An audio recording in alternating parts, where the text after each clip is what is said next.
All right, welcome back to the Generation Y Conservative Show. I'm glad that you could be with us today. Listen, this half hour, before we get into the topics, we're still concentrating on some political things are going to jump in here, but we have to talk about the sponsors for this half hour. This half hour is brought to you by Riduzone. Summer's almost here, which means pools, the beach, lakes, shorts, and outdoors. You still have time to jumpstart your weight loss plan and time to look good in that new bathing suit or summer dress. Do you have your summer dress picked out, Mike? It's ready. Ready to go. So here's your answer. You've heard us talk about it for a while now. Check out Riduzone. It's America's first weight management supplement of OEA, which is a natural metabolite of olive oil that's produced naturally, obviously, in the human body. Riduzone is a formulation of OEA to aid healthy weight loss. It's safe and FDA accepted by the Food and Drug Administration. The body needs 12 liters of olive oil to produce as much OEA as is in one bottle of Riduzone. That's pretty crazy. It's like filling up at the Valvoline station. You know what I mean? Riduzone supports healthy weight for low-calorie consumption, efficient metabolism of body fat. It's also safe. It's a non-stimulant, naturally present in the body, vegetarian, gluten-free, and non-GMO for those of you that are crazy. It's patented and FDA-accepted supplement. Don't delay any longer. Check it out at riduzone.com. And when you order, you will receive a special 30% off coupon automatically applied to your 3-bottle, 3-month supply. That's riduzone.com, riduzone.com. Also, this half hour is brought to you by Cat Coolers. Mike, are you a cooler guy? I'm a cooler guy, for sure. Yeah. Where do you take your cooler all the time? Beach, vacations, camping. What do you pack in there? Drinks, food, alcohol. No. Not me. You have kids, right? Lots of people do, though, juice boxes. Well, listen, Cat Coolers is actually really cool. It's catcoolers.com. That's catcoolers.com. Cat Coolers are rugged. They keep ice cold for up to 7 freaking days. That's awesome. That's pretty cool. It's made in the USA, which is important to a lot of us, and it's customizable. So there's like different things that you can do with these. It cools things. Yeah. I'm just joking. No, they are customizable. It's pretty cool. Yeah. I always get a kick out of this. It says 4 different colors: white, black, yellow, and camouflage. I don't know how camouflage is a color. I think it's a set of colors. Yeah. But whatever. With summer right around the corner, everybody's looking to get into the cooler game. I think that coolers have become like the new accessory to things. Everybody's got to have like a cool thing with their coolers, and like, no pun intended there or anything, but like the people show them off. Yeah. It's craziness. It's like a, and they're almost as expensive as a Prius. Yeah, right. You know what I mean? Yeah. But not Cat Coolers. Yeah. Now, there's a big brand name out there that's pretty popular with people. Like, people go nuts over these. And you keep that facing this way. Spawn, Ronnie. But I don't know if you know this, but they jumped on board with Dick's Sporting Goods and went against the Second Amendment. Yeah. So screw them. Catcoolers.com, though, is CATCOOLERS. I don't know if I had too many O's in there, but it's catcoolers.com. Listen, I don't know if my code's been set up yet for Liberty, but when you go there and you enter the code, how about you pick one out today? Cowboy. That's what I was going to pick out too. Enter the code Cowboy and you will receive a 10% discount on your cat cooler. That's catcoolers.com. All right. Okay, so something to drive you a little nuts here. This is a headline. It says, College Board to add the economic and social background of students to SAT exams. As apparently that's, wait until you see. Now, I picked out this article to talk about today, and as I was looking for the article itself, another one popped up on another website. Wait till you see who's behind this freaking absurdity. You're not going to be surprised once I tell you. Probably. Yeah. Says the College Board, the company that develops and administrates the SAT, is going to start including socioeconomic status along with the students' SAT scores. According to a report from the Wall Street Journal, this adversity score will be calculated from 15 individual factors, including the poverty level and crime rate in the neighborhood where the student went to school, as well as the scores of the student's classmates. It does not specifically ask for the student's race, although the end goal is to help more minority students get into college. The students themselves will never be shown this score, but it would be sent to schools along with their test scores. I'm just waiting for the point where colleges are just like, depending on your background, you don't even have to take the SATs. Yeah, just seriously. come on in. Come on down. The College Board hopes that these scores will close the gap in college between low and high income students when it comes to college admissions. White students, the College Board pointed out, score higher on average than black and Hispanic students, while Asian students scored higher than white students. You heard about the whole Harvard scandal, didn't you? Yeah, they want less. Yeah, less Asians. Yeah. Oh my gosh. That's not racist. No. The College Board blamed this disparity on income inequality between these racial groups. So let me ask you something, Mike. Is income important when getting into college? No. Why? Because we're all broke. And what happens when you get out of college? You're debt. More broke. It's like, I forget what comedian it was, but they were talking about checking their ATM and it said negative, something. Yeah. You know, I didn't know it could go negative. Yeah. How can you even, like, we're supposed to learn from people that are like, okay, we're going to charge you a ton. Let's take people with no money. Yeah. But, I mean, this is like, to me, colleges and universities are not required to take anyone, right? Mm-hmm. Like they may set their own quotas, which is ridiculous in my mind. Yeah. I mean, you have to set a quota, first of all, for population control, mm-hmm. right? Yeah. You can't bring on more students than there are professors available for teaching. Yeah. But I always view universities and colleges like jobs, mm-hmm. right? So you get your spot there based on your qualifications to go. And your qualifications in this case isn't your work history, except it is, right? It's your academic history, yep. right? To get into that college. So now we're throwing in socio-economic factors that have nothing to do, not true. They're throwing these in to help people get in that otherwise may not have gotten in.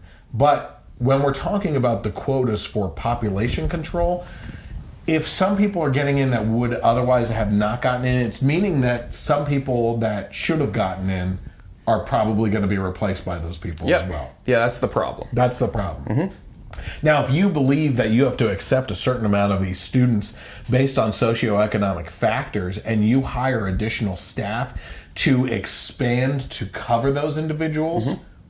then that's something to talk about. Yeah. Right? But none of that stuff is mentioned in regards to this. No. So, of course, we're left to see what's really going on, right? Mm-hmm. So let me ask you this. Did you see the article that I'm about to bring up on who's behind this? No, but let me ask you, are they running for president? No. Okay. No. What is one of the biggest things that we gripe about when it comes to academics in high school and like pre-college education? Probably just, well, at least what we've talked about before is like, professors and teachers having like agendas and trying to kind of mold kids. What would one of those agendas be in public schools that's across the board right now everybody seems to hate? Common Core. Guess who's behind that? The architect of Common Core. Oh, big surprise. like isn't that not a surprise? Yeah. Right? So this is according to Fox News, which how can you trust Fox News? They're so biased. I know, right? Says the College Board president pushing adversity scores, the same man behind the controversial Common Core program. College Board president behind the recent decision to assign applicants an adversity score is the same one who courted controversy pushing Common Core, the national K-12 curriculum standards project that several states adopted, then dropped under the pressure from education activists. David Coleman, the architect of Common Core and current president and chief executive of the College Board, has a controversial history with standardized tests in higher learning. Critics claim Common Core, which was designed to establish baseline K-12 curriculum standards, but was derided as a power grab from local school boards, should be seen as a cautionary tale.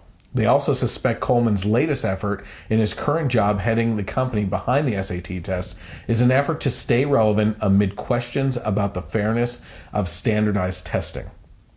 Your kids are in public school, right? Is there standardized testing at their ages at all? No. Jackson's in second grade and Cora is only going into kindergarten next year. But Common Core has affected them. Oh, I've had second grade math homework that I don't know how to do. Yeah. And not because you're an idiot. Nope. There are classes. That is not the reason, I promise. Because I know how to do it. I don't know how to do it the way they want it done. Yeah, exactly. You know, like show your certain things, show your work. I'm like, what? You just add it. Or like, what do you mean show your work? And they got to draw sticks and separate things. I'm just like, I don't know how to help you with this, dude. Do you remember back in the day, it was probably like third grade or whatever, they had like rows and columns of addition problems and subtraction problems, front and back page, and it was timed, and you had to memorize that stuff. And then it went to multiplication and division, and you had your to times tables. Exactly. So right? Jackson, right now, my son is in second grade. He's going to be 8. And math, he's actually pretty good at. And at my parents' house, my parents, when they're watching him, they have him do his times tables, even though they're not even doing that in school yet. Nope. So he's already up to like the 5s and everything. And he's like memorizing his times. I'm just waiting for whenever they get to that, for the teachers to be like, no, you're not doing it right. Yep. Even though he knows the answer. You know? What are you going to do if they say that? Yeah, I'm going to say it's right. Yeah.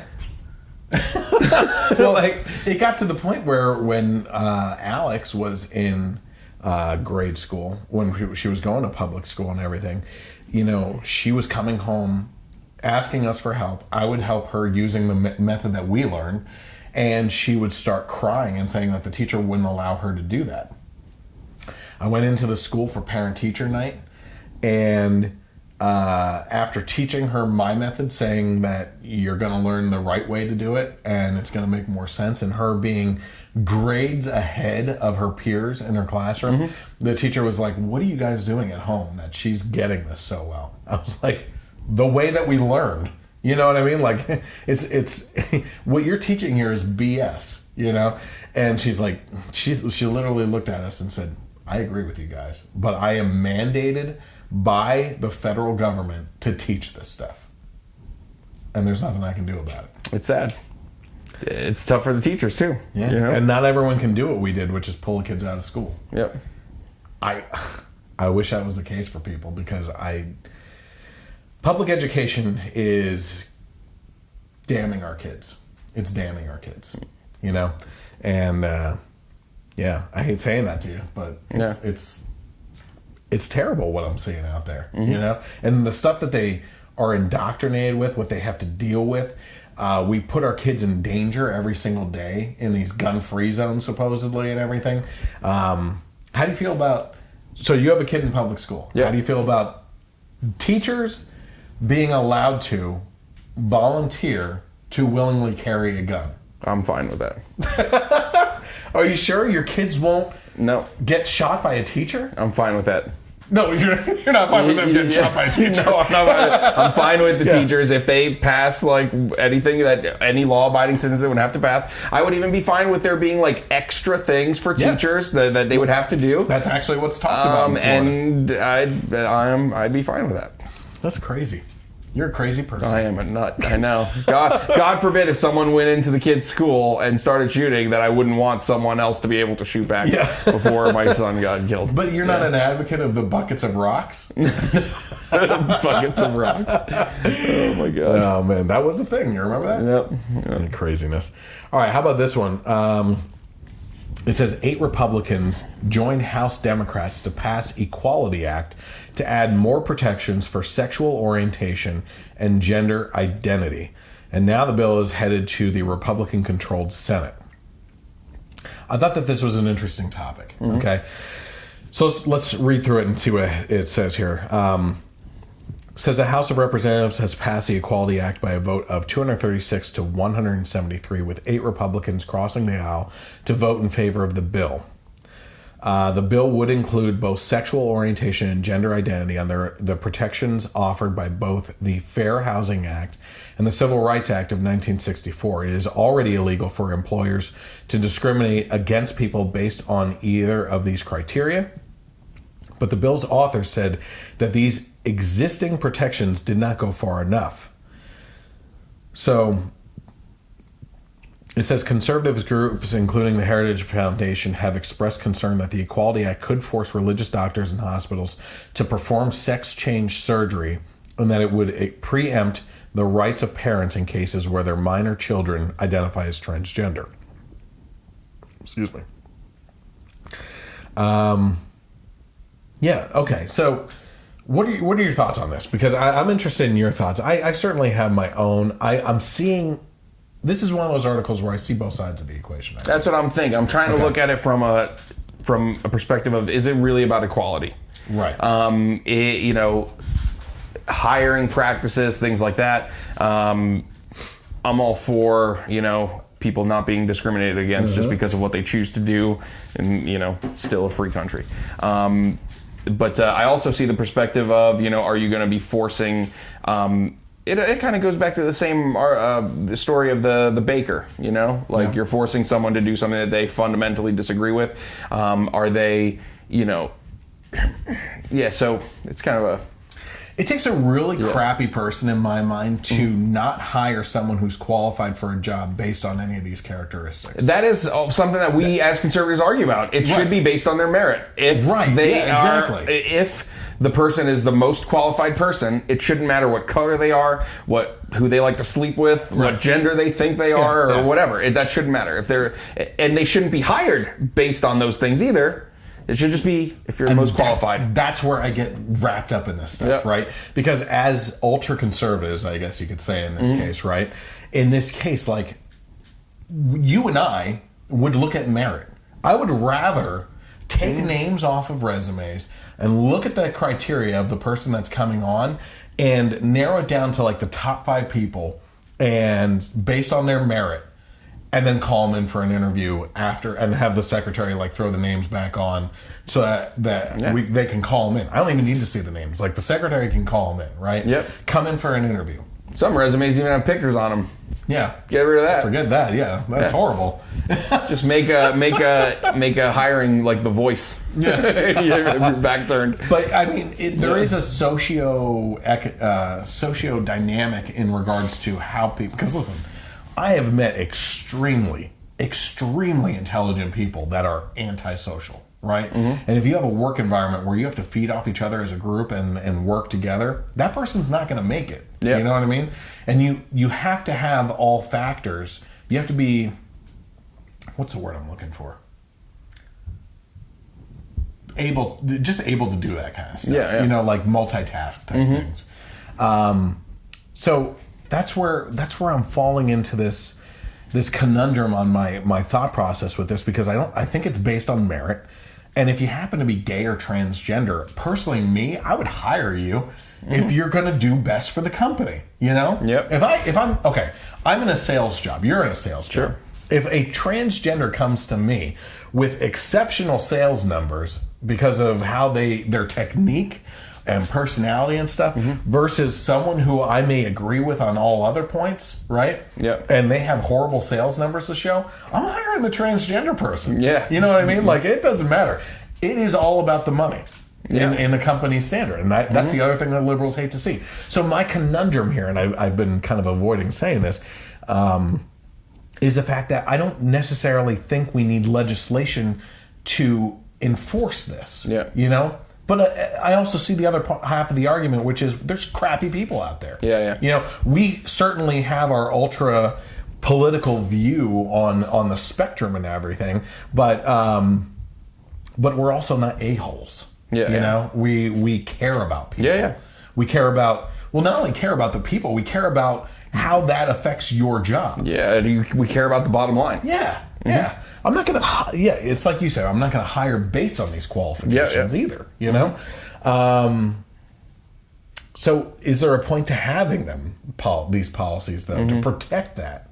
Well, I guess the question comes down to, what are you protecting? Are you protecting their ability to be able to apply? Because I think that they have the ability. Yeah, right? yeah. Are you protecting their ability to make it into the interview process?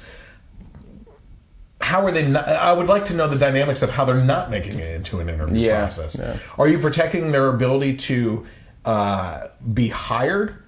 That's where we're going to start getting on some eggshell lines, right? Because I don't think that you should be hired just because of you being in the minority of a certain sexual identity or sexual or gender-based like situation. Yeah, any kind of minority. Yeah, it doesn't make any sense. Yeah. So it's like, I see both sides. I think you see both sides, but I don't know where to go with it. I think that we've come a long way since the Civil Rights Act, though, which is brought up specifically in regards to this, that, you know, I was thinking about it the other day, like, I know this is stupid, but I'm sure people think about this stuff all the time. I'm driving down through the city where I'm working right now, and I look over on the playground, and it is a half and half mix of black kids, or not half and half, it was black, Hispanic, and white kids all playing together, right?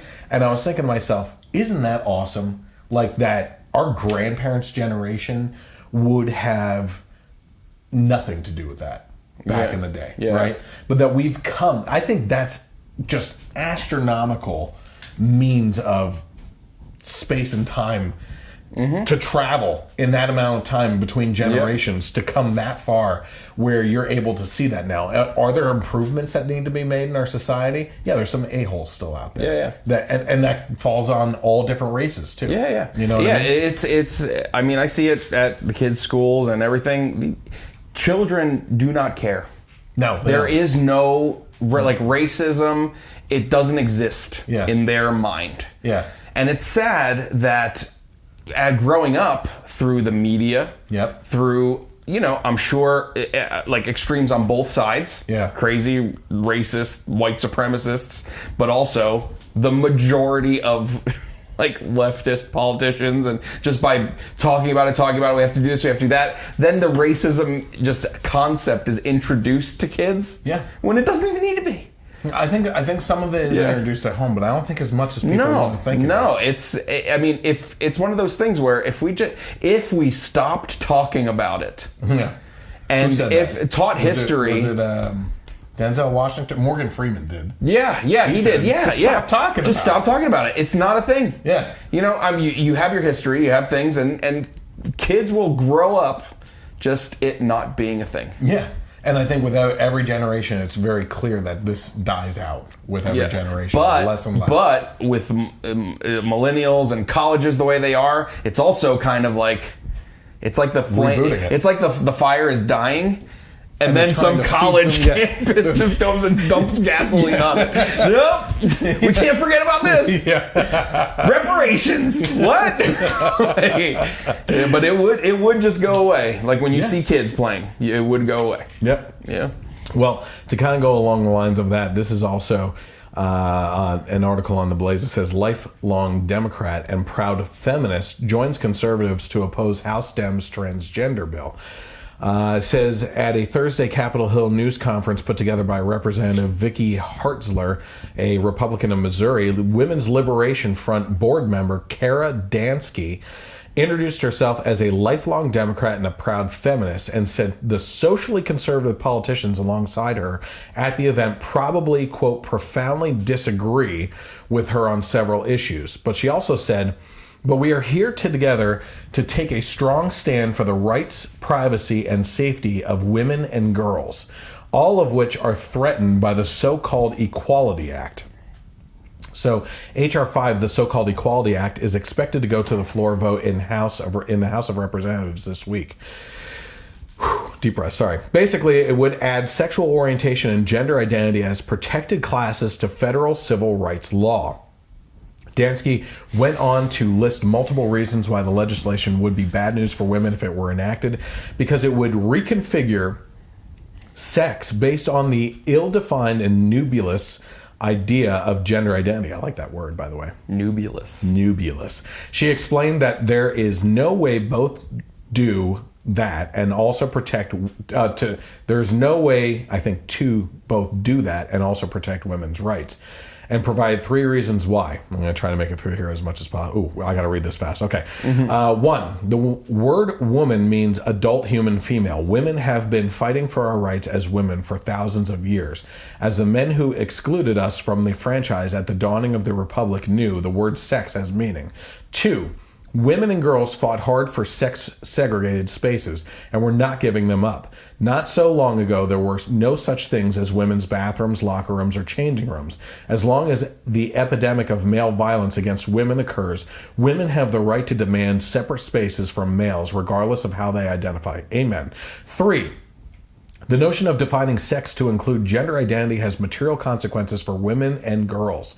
Over the centuries, our society has created school scholarships, dormitories, business loans, and other concrete benefits for women and girls precisely because we had been excluded from the public sphere for so long. But under the provisions of the Equality Act, those spaces and opportunities would have to be open to biological males as well. We've been talking about all this in regards to all the sports and everything. Oh, yeah.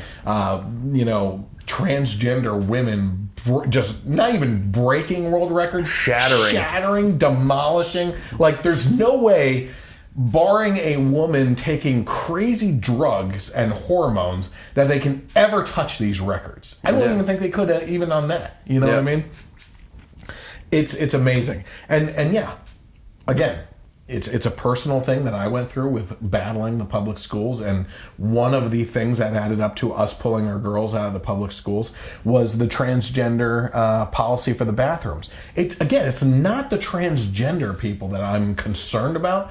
It's the sickos that aren't transgender, mind you, because you seem to conflate that within your arguments. I think agenda driven, not because they don't understand what I'm saying. I think they damn well know what I'm saying. It's those that take advantage of those loopholes and claim to be fluid so that they can do whatever the hell they want and go in and into a girl's locker room or changing room or bathroom or anything like that to spy on these girls and take advantage of those situations. I think personally, sometimes the transgender students, like transgender male, are some of the most at risk for being attacked on things in a locker room. Anything else before we go to commercial? No, I'm giving you a whole 20 seconds here, Mike. Thanks. Yeah. Well, I mean, we've talked about it with the sports and everything. That whole thing, it really is. It's just awful for women. Yeah. You know, in the end, it's the women that get hurt the most. Yeah. Yeah. It's. I mean, there's 3 seconds left. No, you have about 30. Yeah. No, well, but it's just, especially with the sports, and especially in some of the sports that, like powerlifting, MMA. Yep. It's just so obvious. Fallon Fox? Fallon Fox, yeah. Jeez. I mean, it's just, you are seeing a man beat up a woman. Like, it's crazy. And I thought that was bad. Yeah, I know. Yeah, not anymore, apparently. No. Yeah, so why complain? Yeah. No. We don't know. We're just confused now. But we won't be confused. We'll be back after these commercial breaks with more, and we'll dive into some gun stuff and then politics. Sounds good.